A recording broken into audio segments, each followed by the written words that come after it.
नमामि संस्कृतम दोस्तों, मीमांसा संस्कृत प्लेटफॉर्म पर आप सभी लोगों का हार्दिक स्वागत है। दोस्तों, मीमांसा संस्कृत प्लेटफॉर्म पर हम यूपीएससी संस्कृत ऑप्शनल के प्रीवियस ईयर क्वेश्चंस को सॉल्व कर रहे हैं और इस सीरीज के अंतर्गत हम आज सन 2016 के प्रश्न पत्र को हल करने वाले हैं। इसके पूर्व में भी दोस्तों हम 2017 से लेकर के 2022 तक के प्रश्न पत्रों को हल कर चुके हैं। यदि आपने उन वीडियोस को, उन लेक्चर्स को नहीं देखा है तो उनकी प्लेलिस्ट का लिंक आपको डिस्क्रिप्शन बॉक्स में प्रोवाइड कर दिया जाएगा, वहां जाकर आप उन लेक्चर्स को देख सकते हैं। ठीक है, तो आज हम बात करेंगे 2016 के फर्स्ट क्वेश्चन पेपर की, जिसका पहला प्रश्न सॉल्व करेंगे। यह मूलतः व्याकरण से संबंधित होता है, जैसा कि आपको ज्ञात भी होगा। तो चलिए बिना किसी विलंब के हम प्रारंभ करते हैं। तो पहला प्रश्न है इसमें, अधोलिखिताः सर्वे प्रश्नाः संस्कृत भाषया समादेयाः। समादेया है, प्रश्न का तात्पर्य यह है कि नीचे लिखे गए सभी प्रश्नों का संस्कृत लैंग्वेज में आपको आंसर करना है। इसके अंतर्गत पहला क्वेश्चन है, अधो निर्दिष्टाः सर्वे प्रश्नाः संस्कृत भाषया 2-3 पंक्तिषु समादेयाः। यानी कि नीचे निर्दिष्ट किए गए सभी प्रश्नों का आंसर आपको संस्कृत लैंग्वेज में 2 से 3 पंक्तियों में करना है। तो ये जो पहला प्रश्न है, इसके अंतर्गत कुल 10 उप प्रश्न पूछे गए हैं, जिनका प्रत्येक का अंकभार 1-1 है। ठीक है, जैसे लाइन से क्रमानुसार आप देख रहे हैं। पहला उप प्रश्न है इसमें, रि, न्य और न वर्णानाम उच्चारण स्थानानि लेख्यानि। यह उच्चारण स्थानों से संबंधित प्रश्न है, जिसके अंतर्गत 3 वर्ण दिए गए हैं, वो बताने हैं कि इनके उच्चारण स्थान क्या है। जैसे पहला है रि, तो रि का आपको वर्ण से ही ज्ञात हो रहा है दोस्तों कि ऋतुलसानाम दंताः सूत्र आता है उच्चारण स्थानों में, अर्थात इसका उच्चारण स्थान क्या है, दंता है। ठीक है, सूत्र के का प्रथम वर्ण ही रि है, तो ऋतुलसानाम दंताः, इसका उच्चारण स्थान दंता है। फिर है न्य, न्य का उच्चारण स्थान तालु है, जैसे कि सूत्र आता है इचुएशानाम तालु, जिसके अंतर्गत च वर्ग आता है। च वर्ग में 5 वर्ण आते हैं, च, छ, ज, झ, ञ, उसका अंतिम वर्ण है। फिर है न, तो न का भी उच्चारण स्थान दंता ही होता है दोस्तों, ऋतुलसानाम दंता। ठीक है, क्योंकि त वर्ग है तो त वर्ग का अंतिम वर्ण क्या है, न है, तथा दद न। उस प्रकार से ये उच्चारण स्थानों का आपको बताना है 3 पंक्तियों में। फिर है दूसरा प्रश्न, उष्म वर्णाः के, कि उष्म वर्णा जो है, उष्म वर्ण कितने होते हैं संस्कृत में। तो मूलतः 4 होते हैं, वही आपको बताने हैं। अब 4 कौन कौन से होते हैं वो नाम भी आप यहाँ पर जरूर लिखिए। ठीक है, जैसे कि श, स, स, ह, इनको याद रखिए। जो श है ये तालव्य श है, और जो स है ये मूर्धन्य स है। सह ये दंतव्य स, और ह तो ह ही है।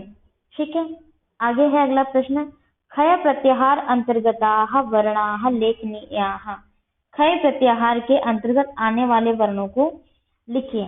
तो खय प्रत्याहार में मूलतः जब हम माहेश्वर सूत्रों का अध्ययन करते हैं तो 14 माहेश्वर सूत्र आते हैं, आपको भी ज्ञात होगा।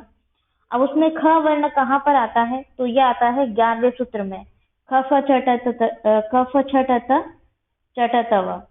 फिर 12वां सूत्र है क पय, तो यह कहाँ पर अंत हो रहा है, यानी 11वां और 12वां सूत्र के सारे वर्ण इस खय प्रत्याहार के अंतर्गत आ जाएंगे आपके, ख से लेकर के य तक के वर्ण।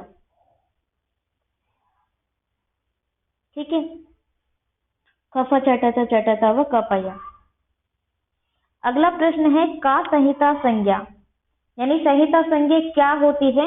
फिर क्वेश्चन में दिया है कि सूत्र भी दीजिए, मतलब बताइए। तो पहले बता सकते हैं कि संहिता संज्ञा क्या है। देखिए, संहिता संज्ञा वो होती है जब 2 वर्ण एक दूसरे के बिल्कुल नजदीक आ जाते हैं, समीप या निकट आ जाते हैं, तो उसे संहिता संज्ञा कहते हैं। इसका सूत्र है जो हम संज्ञा प्रकरण में अध्ययन करते हैं, परः सन्निकर्ष संहिता। परः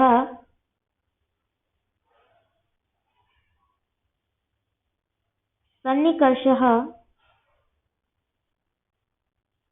संहिता। ठीक है, यह संहिता संज्ञा विधायक सूत्र है। इसका उदाहरण भी आप दे सकते हैं, जैसे कि अब इसमें संहिता संज्ञा का मैंने आपको बताया कि वर्णों में समीपता रहती है। तो इसका उदाहरण जैसे रामा ही ले लीजिए, रामा है संस्कृत में विसर्ग लगता है, ठीक है। तो रामः में कितने वर्ण शामिल हैं, जैसे कि इसका विभाजन करेंगे तो र हलंत, आ, म हलंत, अ और फिर है विसर्ग, ठीक है। यानी कि इतने वर्ण इसमें शामिल हैं और जब हम इसका उच्चारण करते हैं तो ये एक दूसरे से चिपके हुए होने के कारण मतलब इनका उच्चारण क्रमानुसार साथ ही हो जाता है, ठीक है। अब इसमें वर्ण तो इतने सारे हैं लेकिन नजदीक यानी समीपता कितनी है, अतः यहाँ पर ये 2 ही वर्ण आपको नजर आ रहे हैं, लेकिन इसमें छुपे तो और भी वर्ण हैं। तो उस चीज का ध्यान रखना है कि यही संहिता संज्ञा है। ये मैंने जस्ट एन एग्जाम्पल आपको दिया है। अगला प्रश्न है आपका, रवा उदिते सुतुले पूर्वकम संधि विच्छेद कार्यः। तो रवा उदिते यहाँ संधि विच्छेद मतलब संधि से संबंधित ये प्रश्न है। तो इसका विच्छेद करना है और संधि बतानी है सूत्र लिख करके कि कौन सी संधि है, ठीक है। तो संधि विच्छेद तो हुआ आपका रवो धन उदिते, ठीक है। अब यहाँ पर कौन सी संधि है, वर्णों को देखने से ही ज्ञात हो रहा है कि यहाँ पर अयादि संधि है। एचो अयवाय सूत्र लगेगा आपका,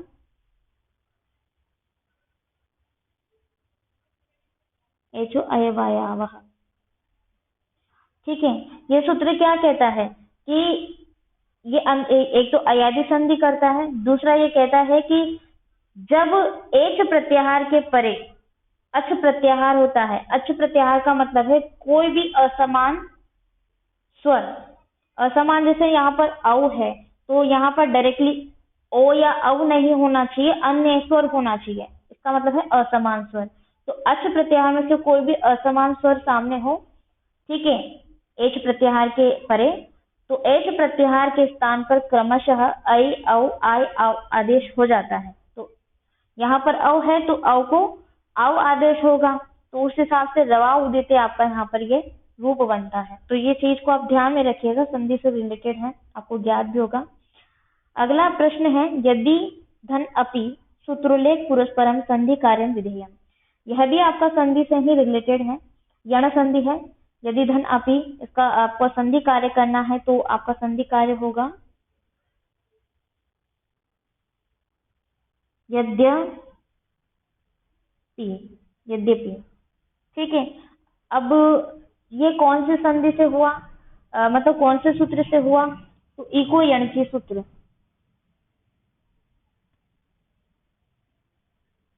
इको यणची सूत्र क्या कहता है, यहाँ पर यण कर लीजिएगा, ठीक है। इको यणची सूत्र कहता है कि यदि इक के परे कोई अच प्रत्याहार आता है, ठीक है, इक के परे यदि कोई अच प्रत्याहार आता है तो इक के स्थान पर, ये जो इक है इसके स्थान पर क्रमशः यण वर्ण आदेश हो जाता है, ठीक है।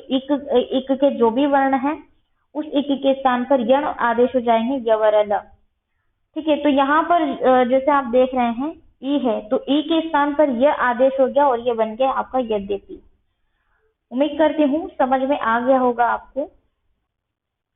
अगला प्रश्न है दोस्तों, डिक धन नागः सूत्रलेख पुरस्परम संधि कार्यम विधेयम। यह भी संधि से ही संबंधित प्रश्न है आपका। डिक नागः, ये जो यहाँ पर संधि विच्छेद किया गया है इसका संधि कार्य करना है, इसका संधि है मतलब संधि कार्य होगा डिंग नागः। यहाँ पर आपकी अनुनासिक संधि है,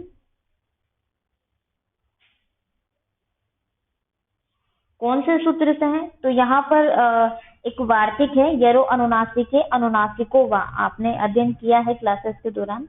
यह वार्तिक क्या कहता है, यह वार्तिक ये कहता है कि पदांत यर प्रत्याहार के वर्णों के स्थान में, पद में जो यर प्रत्याहार आया है, जैसे कि यहाँ पर क हलंत क आया है, ठीक है, तो इस यर प्रत्याहार के वर्ण के स्थान में, अर्थात यर प्रत्याहार के अंतर्गत कौन कौन से वर्ण आते हैं? यवरदा, न्यमंग न झबग, जबगड़दश, खफ चटत चटत, कप शससह स। ठीक है, यहाँ तक वर्ण आते हैं आपके। इनमें से ये क, हलंत क भी है, तो इन वर्णों के स्थान पर अनुनासिक वर्ण विकल्प से हो जाता है।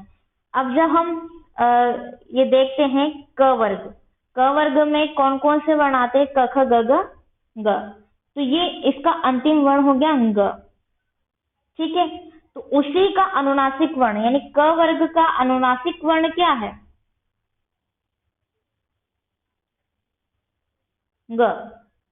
देखिए, हम जब भी वर्ग वर्गों का अध्ययन करते हैं तो 5 वर्ग बताए गए हैं आपने। ठीक है, तो पांचों वर्गों का जो अंतिम वर्ण है वो अनुनासिक वर्ण कहलाता है। ये मूलतः इनके 2 उच्चारण स्थान होते हैं, इस चीज का आप ध्यान रखिए। 2 उच्चारण स्थान होते हैं, जैसे कि कुछ वर्ण मैं आपको बता देती हूँ। न्य है, ठीक है, म है, फिर इसके बाद में ग है, न है और न है। ठीक है, ये 5 अनुनासिक वर्ण होते हैं जो पांचों वर्गों के अंतिम वर्ण होते हैं। इनके उच्चारण स्थान मूलतः 2 जगह से होते हैं, यानी कि ये मुख और नाक से बोले जाने वाले वर्ण होते हैं, चाहे आप बोल करके देख लीजिए एक बार इनको। ठीक है, नेक्स्ट क्वेश्चन है पुरुषः सिंह इव समासो नाम उल्लेख पूर्वकम समासो विधेयताम। यह प्रश्न समास से संबंधित है। पुरुषः सिंह इव में कौन सा समास है बताना है, और इसका समास विग्रह जो हो रहा है समास करना है। तो इसका समास होगा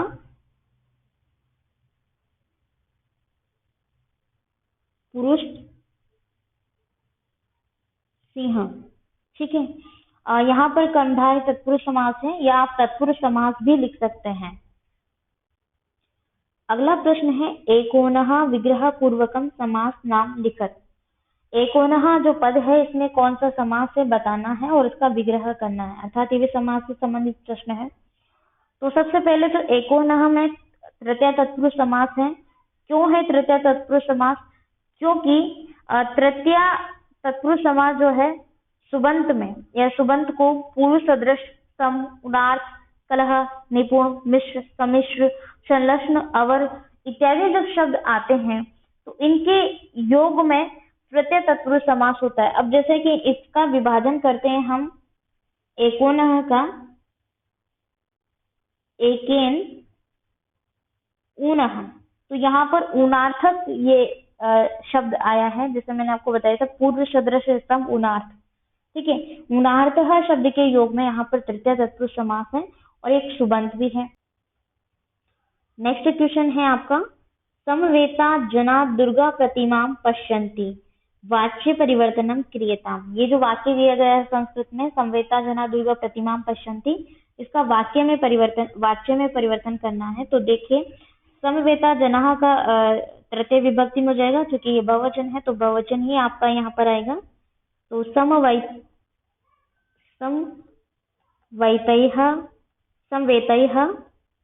समवेतैः जनैः दुर्गा प्रतिमा पश्यन्ति का यहाँ पर आपका हो जाएगा दृश्यते।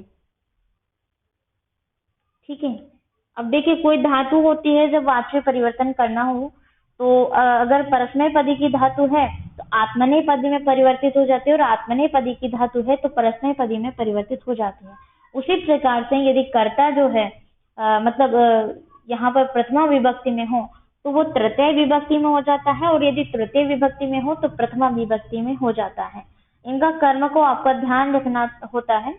ठीक है, विशेष रूप से कैसे क्या करना है, मैंने 2 चीजें आपको बता दी है, कर्ता कैसे होता है और यहाँ पर क्रिया का क्या करना होता है वाक्य में। ठीक है, अगला प्रश्न है दोस्तों अधोलिखितेषु वाक्येषु रेखांकित पदानां विभक्ति प्रयोगस्य औचित्यं सूत्रोल्लेख पूर्वकम संस्कृत भाषा निर्णयम्।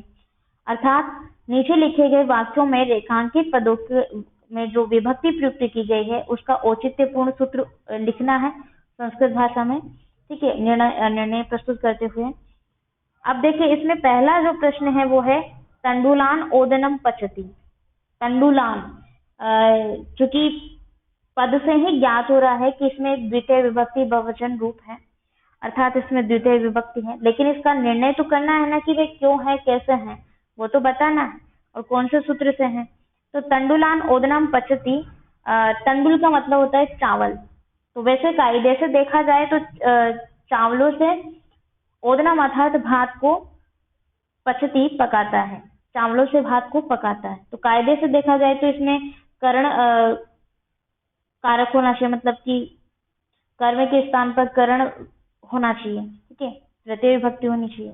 चावलों से भोजन को पकाया जा रहा है तो चावल यहाँ पर क्या है, साधन है। किंतु एक सूत्र आता है संस्कृत में अकथितम च, और ये सूत्र ये कहता है कि इसके अंतर्गत मतलब मूलतः 16 गौण धातुएं आती हैं। वो 16 गौण धातुओं के साथ में यदि कोई वाक्य आता है तो वो अन्य कारकों के द्वारा अविवक्षित हो जाता है, अपादान आदि कारकों से अविवक्षित होकर के वो द्वितीय विभक्ति में रखा जाता है। अकथितम च सूत्र का यह तात्पर्य है। वो 16 गौण धातुएं कुछ इस प्रकार से होती है: दुह, याच, पच, दंड, रुद्र, प्रच, ची, ब्रू, शास, जी, मत, मुस, नी, ह, त्यस, वह, ये इस प्रकार से 16 धातुएं होती है। अब जैसे यहाँ पर पच धातु आई है तो पच धातु के योग में यहाँ पर अकथितम च सूत्र से ये हो जाती है द्वितीय विभक्ति की तंडुलान ओदनम।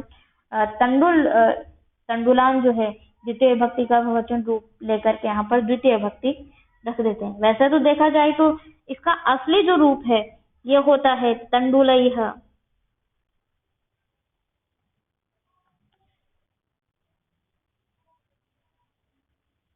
तंडुलैः ओदनम,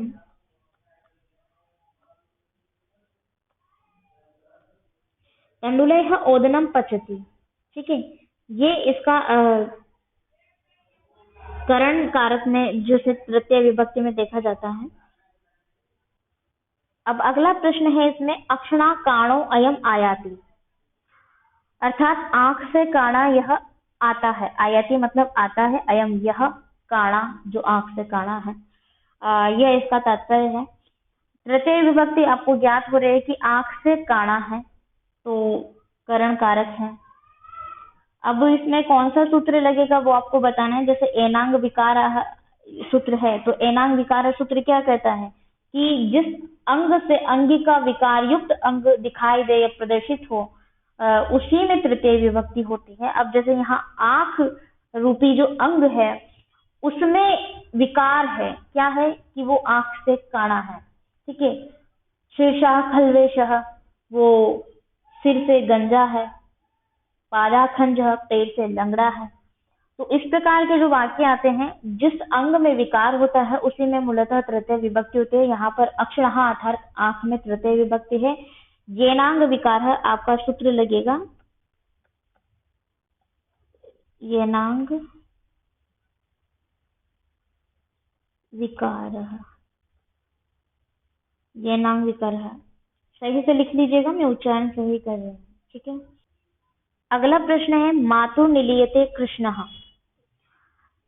तो प्रश्न का तात्पर्य यह है कि माता से कृष्ण छिपता है। ठीक है, यह इसका अर्थ है मतलब वाक्य का। अब इसमें कौन सी विभक्ति है, क्या कारक है, किस सूत्र से है, वो चीज आपको बतानी है। तो एक सूत्र आता है अपादान कारक का, अंतर्धौ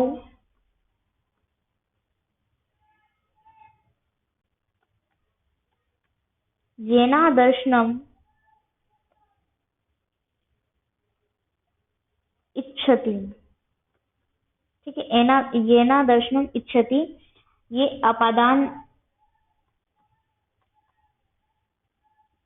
यहाँ पर विभक्ति है। यह सूत्र ये कहता है दोस्तों कि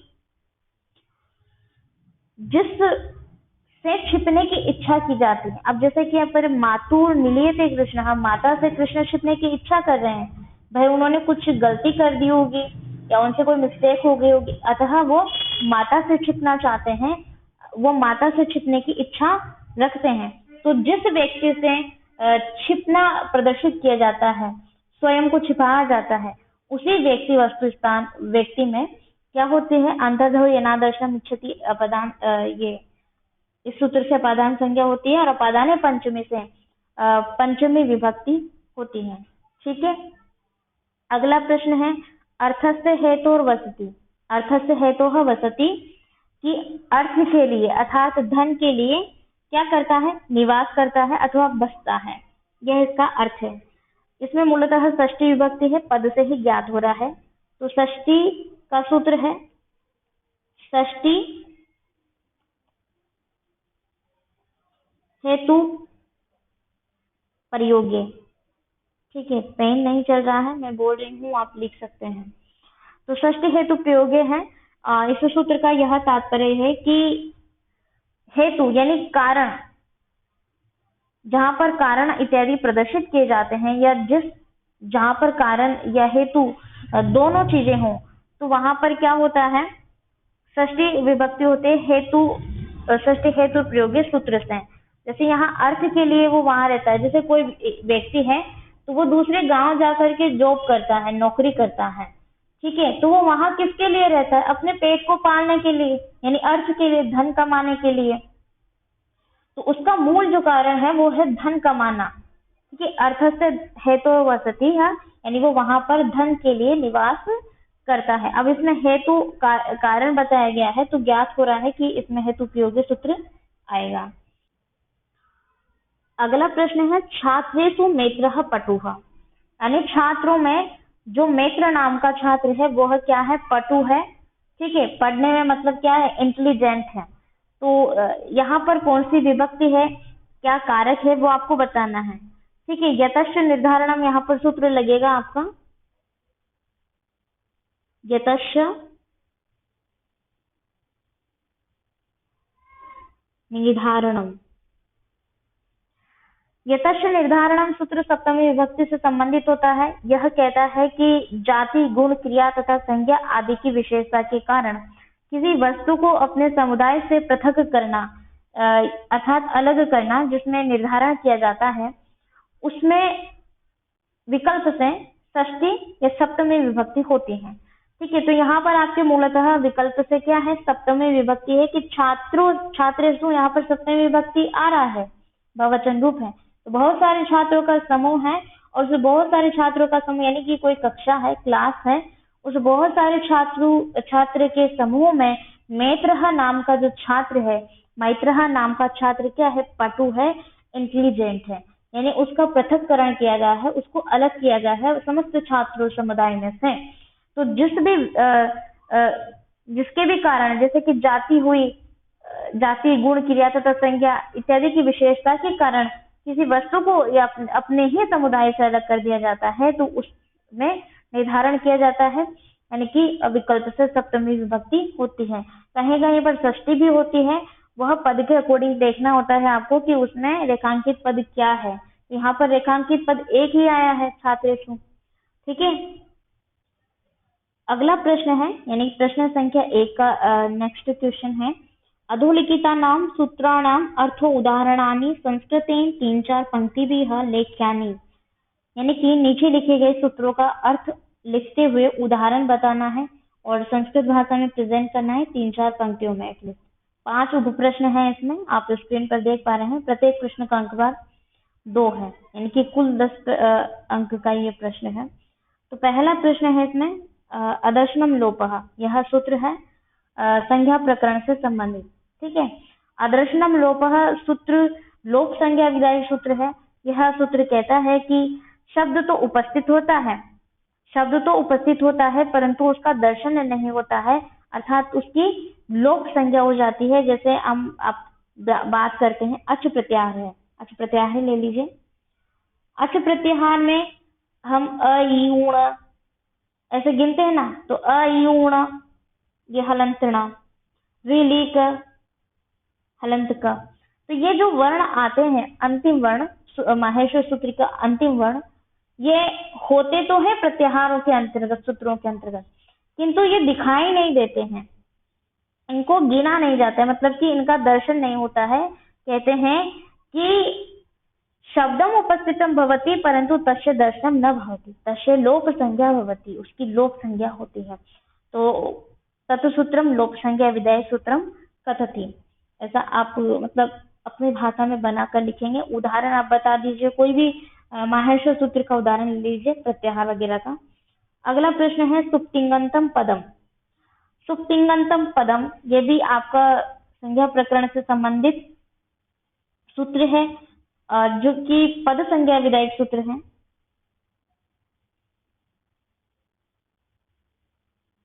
पद संज्ञा विधायक सूत्र है। यह सूत्र का तात्पर्य है कि जब लिखने में सुबंत और तिंगंतों का प्रयोग होता है, तब उनके पदों की या उन पदों की संज्ञा होती है। जैसे कि आप संस्कृत में लिख सकते हैं, यदा लेखने सुबंता नाम तिंगंता नाम प्रयोगम भवति तदा तेषां पदम संज्ञा भवति। उदाहरण के रूप में आप बता सकते हैं। अब जैसे सुप्तिंगंतम का मतलब क्या है? सुप का मतलब है सुबंत और तिंगंत का मतलब है तिंगंत। दो पद होते हैं संस्कृत में, पद संज्ञा विधायक सूत्र के अंतर्गत आप जान पाते हैं। मैं आपको बता देती हूँ, सुबंत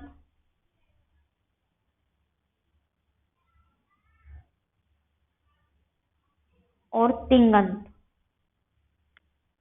ठीक है, सुबंत का उदाहरण आप देंगे रामः, जैसे यानी कि कोई भी शब्द हो गया संस्कृत का पद, वह सुबंत के अंतर्गत आता है। और जितने भी धातु पद होते हैं संस्कृत के, वो सब तिंगंत प्रकरण या तिंगंत पद के अंतर्गत आते हैं। जैसे कि गच्छति, पठति, चलति, खादति, हसति, पीबति, ये सब तिंगंत है। ठीक है, सुबंत है जैसे रवि, कवि, नदी, मति। ठीक है, ये सब सुबंत पद होते हैं। तो दो प्रकार के पद होते हैं, ये ध्यान रखिए। यहाँ पर सूत्र भी आ गया है, ये सूत्र शायद पहले भी पूछा गया है, इंपॉर्टेंट है। नेक्स्ट क्वेश्चन है वृद्धिरादैच। वृद्धिरादैच वृद्धि संज्ञा विधायक सूत्र है, संधि से संबंधित है। यह सूत्र कहता है कि आ,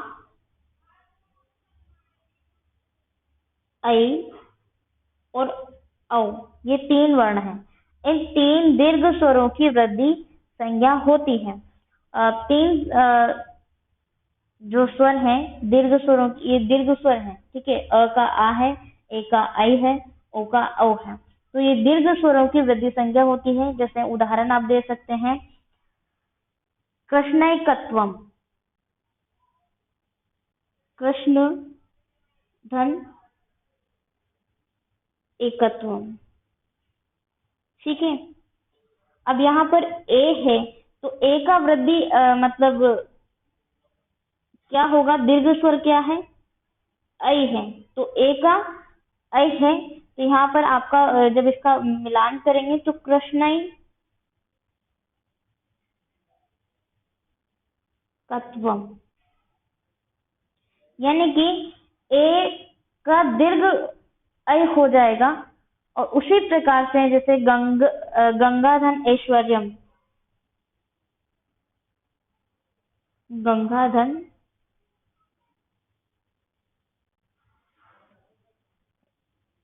ऐश्वर्यम, इसका देखेंगे तो यहाँ पर क्या है? ऐ है, तो इसका मिलान करते हैं,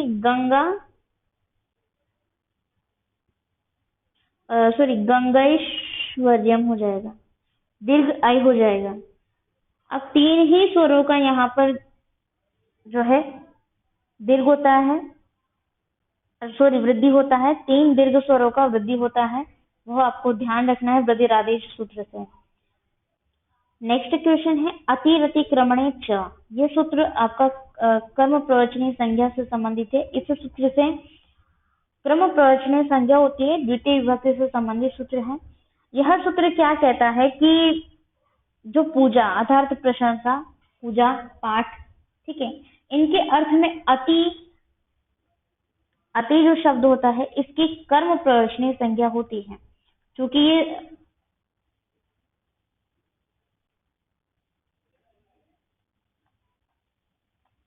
जो सूत्र है, सूत्र ही क्रम प्रवचनीय संज्ञा विधायक सूत्र है। ठीक है, तो अब इसमें कैसे होती है, इसका उदाहरण आपको बताना है।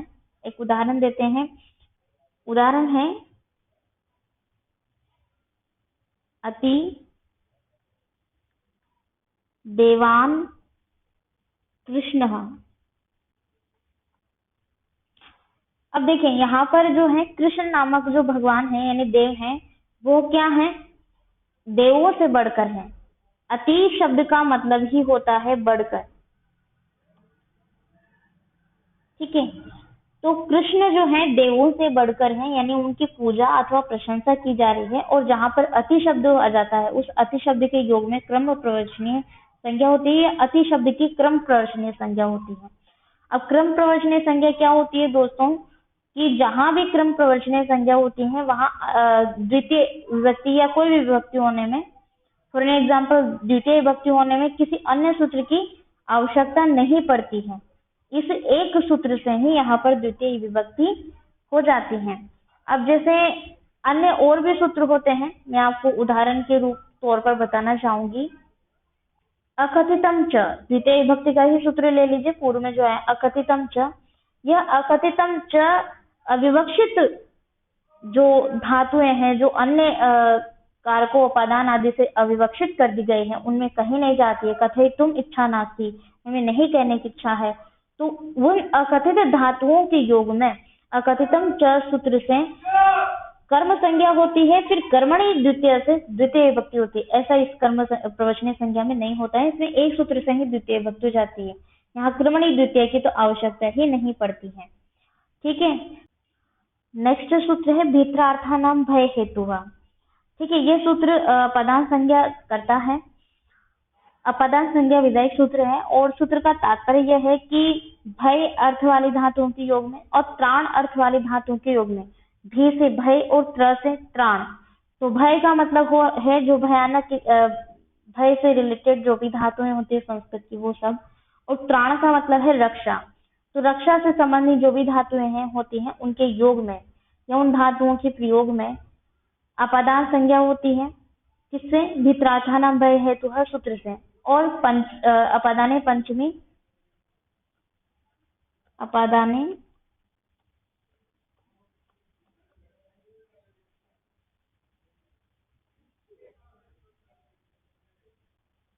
पंचमी सूत्र से पंचमी विभक्ति होती है। तो यहाँ पर एक उदाहरण हम देकर बताते हैं आपको। चोरात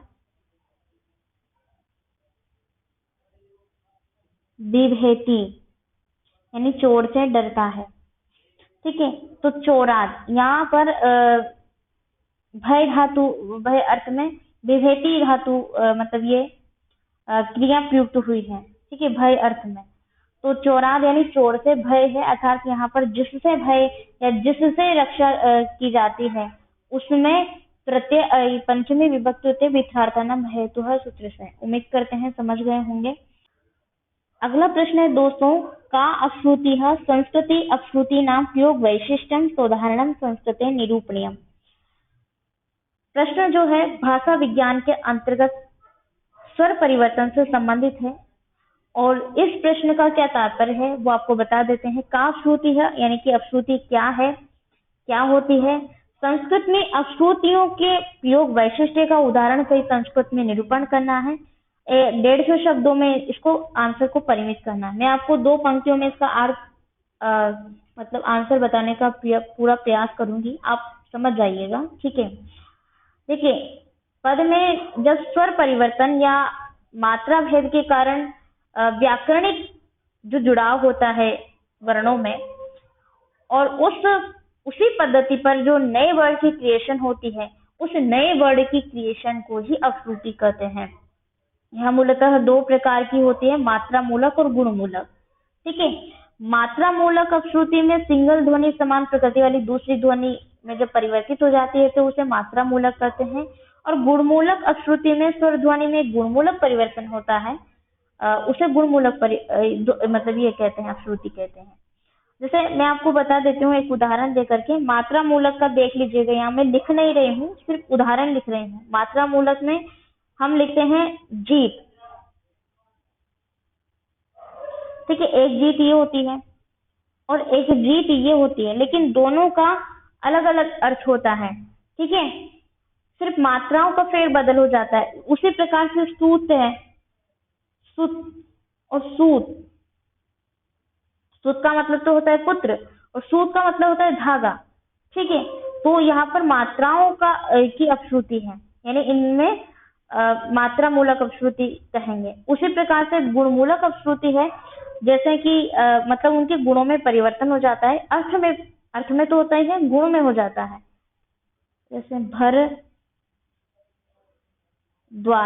भरद्वाज। अब इसको ऐसे भी लिखते हैं भारद्वाज।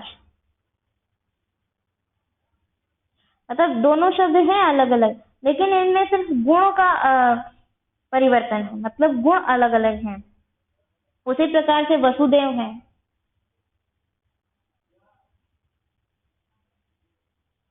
ठीक है, और वासुदेव है। दोनों के गुणधर्म मतलब गुणभेद अलग अलग हो गए। तो यह आपको बताना है अपश्रुतियों के विषय में। आप इसको पूरा लिखिएगा, आंसर को अच्छे से एक्सप्लेन करके। मैंने यहाँ पर जस्ट ब्रीफ में आपको बताया है कि इसका क्या तात्पर्य है। नेक्स्ट क्वेश्चन है कि नाम चंपू काव्यम कस्य अपि एकस्य चंपू काव्य से वैशिष्ट्यम संस्कृतेन विचारिताम। देखिए, चंपू काव्य क्या है, किस नाम को चंपू काव्य कहते हैं, और किसी भी एक चंपू काव्य का वैशिष्ट्य आपको संस्कृत में बताना है। ठीक है, नल चंपू बता सकते हैं, इजी है। नेषदीय चरितम से कथा वस्तु रिलेटेड है, मतलब महाभारत की ही कथा पर आधारित है। तो नेषदीय चरितम में भी वही नायक और नायिका है, और नल चंपू में भी वही है। थोड़ा वैशिष्ट्य अलग हो जाएगा, क्योंकि यहाँ पर चंपू के लक्षण है, चंपू की विशेषताएं अलग है, तो वह आपको ध्यान में रखना है। बेसिकली चंपू क्या होता है, यह पहले आपको ज्ञात होना चाहिए इन सबको लिखने से पूर्व। तो चंपू तो आपको ज्ञात होगा ही सही। गद्य पद्य मिश्रित जो रचना होती है उसे ही चंपू कहते हैं। अब आपके माइंड में एक प्रश्न आता होगा, या आपसे कोई भी ये प्रश्न पूछ सकता है यदि आप संस्कृत के विद्यार्थी हैं, कि गद्य और पद्य तो हम कहीं ग्रंथों में देखते हैं, किंतु उनको चंपू नहीं कहते हैं। जैसे कि उदाहरण के तौर पर अभिज्ञान शाकुंतलम ले लीजिए। ठीक है, उसमें गद्य भी है तो पद्य भी है।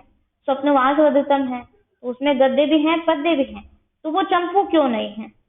ठीक है, तो एक चीज का ध्यान रखिए, जो गद्य पद्यमयी रचना होती है चंपू, यानी चंपू जो रचना होती है, इसका कभी भी नाट्य मंचन नहीं किया जाता, मतलब इस चंपू का कभी भी मंचन नहीं किया जाता है, जबकि नाटकों का मंचन किया जा सकता है। ठीक है, यह वो दृश्य होते हैं, किंतु यहाँ पर चंपू जो है, चंपू काव्य, वो श्रव्य मात्र होते हैं। ठीक है, नाट्य काव्य दृश्य और श्रव्य दोनों ही प्रकार के होते हैं, यह मूल अंतर होता है दोनों के मध्य में। तो यह आप बताइएगा। और चंपू काव्यों का अंगिरस, श्रृंगार, वीर अथवा शांत कोई भी हो सकता है, ऐसा कोई बंधन नहीं है कि यही रस होगा। ठीक है, वह आप बता सकते हैं। अन्य रसों का भी प्रयोग यथास्थान पर किया ही जाता है। वर्णन की दृष्टि से चंपू काव्य अन्य पुरुषात्मक और संवादात्मक शैलियों में निबद्ध होता है। चंपू काव्य के गद्य भाग समाज संपन्न अलंकृत गद्य शैली में लिखे जाते हैं। ठीक है, और चंपू काव्य में से कुछ में वार्णिक और मात्रिक दोनों प्रकार के छंद प्रयुक्त किए जाते हैं या प्रयोग में लाए जाते हैं। तो सामान्यतः चंपू काव्यों का प्रारंभ मंगलाचरण से होता है। नल चंपू में भी आप देख पाते हैं कि शंकर भगवान के विषय में और पार्वती की उपमा लगा करके भीम की पुत्री जो है, ठीक है, उसके विषय में वहां पर मंगलाचरण किया गया है। प्रथम पद्य आप देखेंगे नल चंपू का।